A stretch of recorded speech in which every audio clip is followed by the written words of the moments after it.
নমস্কার বন্ধুরা, আমি পারমিতা। আমার নতুন একটি ভিডিওতে আপনাদের সবাইকে অনেক অনেক স্বাগত। পাহাড়ের কোল থেকে সূর্য উদয় হওয়ার সেই মনোরম দৃশ্য দেখার লোভ সামলাতে না পেরে চলে গেলাম ভোরবেলা উপরে ছাদে। হোটেলের ছাদ থেকে এরকম মনোরম দৃশ্য দেখতে বেশ ভালোই লাগছিল। কি অপূর্ব লাগছে এই সূর্যের আভা দেখা যাচ্ছে। ক্যামেরায় যতটা না ভালো বোঝা যাচ্ছে, সচক্ষে দেখতে চোখ দুটো একেবারে জুড়িয়ে যাচ্ছিল। আমার মনে যেন চুপ করে চেয়ে থাকি আর দেখতে থাকি। আমরা এখন সকালবেলা ওয়াক করতে বেরিয়েছি। সকালবেলা সবাইকে নিয়ে বেরিয়ে পড়লাম একটু মর্নিং ওয়াকে। সামনেই একটা পাহাড় দেখা যাচ্ছিল। আমরা সবাই ঠিক করলাম চলো দেখি পাহাড়টাতে একটু যাওয়া যাক। কিছু একটা হবে। কৃষি প্রশাসনিক ভবন ক্রিটা আছে, বাকিটা নেই।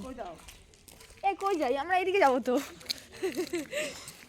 আর হালকা কুয়াশায় ভোরবেলা আশেপাশে গ্রামটাও একটু ঘুরে দেখা যাক। এখানে একটা কৃষ্ণের মন্দির ছিল, আর এই যে এই পাহাড়টা, আর এই পাহাড়টাতেই আমরা যাওয়ার চেষ্টা করছিলাম।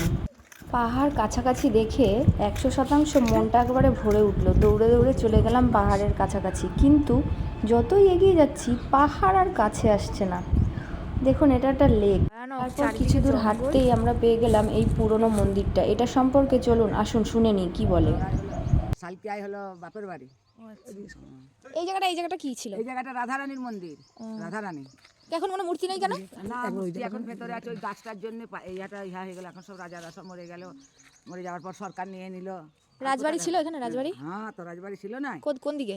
এই তো এই ভেতরটাই সব পড়ে গেল। রাজার ছেলে পুলে নেই, সেই জন্যে। তারপর ওই তো দুর্গা মন্দির আছে, দুর্গা মন্দির আছে, রাসমোৎসবটা রয়েছে। খালি রাধারানীর মন্দিরটাই গেছে আমাদের।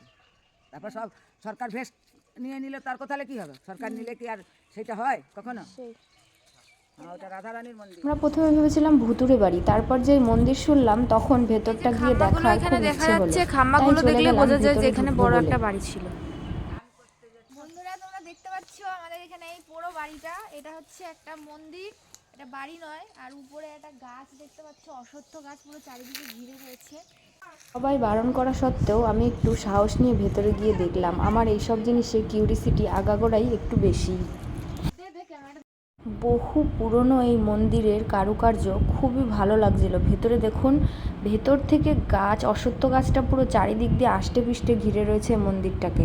আর মন্দিরের দেওয়ালটা দেখুন, আপনাদেরকে দেখাচ্ছি, এত সুন্দর কারুকার্য কি বলবো, খুবই সুন্দর, কত সুন্দর। এরপর আমরা লেকের পাড় দিয়ে হেঁটে হেঁটে আবার চললাম পাহাড়ের উদ্দেশ্যে। আর পাহাড়ের উদ্দেশ্যে যেতে গিয়ে খাড়া, উঁচু নিচু, ঢিপি, টেরা বেঁকা সমস্ত রাস্তার সম্মুখীনই আমাদেরকে হতে হয়েছিল। আর তার সাথে সবাই হেগে রেখে দিয়েছে। আমরা যেতে পারছি না। দেখো, আমরা একটু ঘুরতে এসেছি, তাও নাকি হাঁকা ভাঙা পালাতে হবে। এটা কোনো কথা? আমার বোন অনেক কষ্টে এই খাড়া পাহাড় থেকে নামতে পেরেছিল। আর দেখুন এদিকের দৃশ্যটা কি অপূর্ব লাগছে। তখনও সূর্যটা এখান থেকে পুরোপুরি উঠে পারেনি।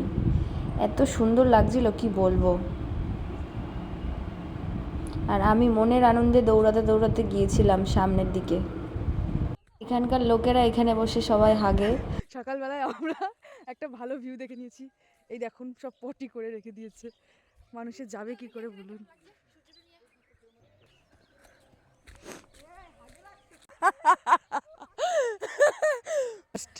সানগ্লাসটা পরলাম, জাস্ট ভিউটা দেখছি। পুরো স্টেশনের পরে পুরো ওপেন। দৌড়ে গেলাম, লোকটা ভাট করে উঠে দাঁড়িয়ে। তুমি মহেশ দাদা, তুই আমাকে কি দেখছো? আমাকে ভালো লাগছে? বলো না কি হয়েছে? তোমরা কার বাড়ি চলে এসেছি? বার ঘুরে তাকাচ্ছে বলছি না। ভিডিওটি ভালো লাগলে লাইক, কমেন্ট, শেয়ার, সাবস্ক্রাইব করতে একেবারেই ভুলবেন না। এর পরবর্তী ভিডিওতে আমি নিয়ে আসবো আমরা কোন কোন স্পটে ঘুরেছি, সেই সমস্ত কিছুই আপনাদেরকে পাটে পাটে দেখানোর চেষ্টা করব। আজকের মতো এটুকুই, দেখা হবে পরবর্তী এক ভিডিওতে। এরপর আমরা হোটেলটা চেঞ্জ করে নিয়ে সাইট সিনে বেরিয়ে গিয়েছিলাম। এটা আমাদের নতুন হোটেল। তোমরা এখানে থাকবে? হ্যাঁ, আমরা এখানে এখন থাকবো এখান থেকে।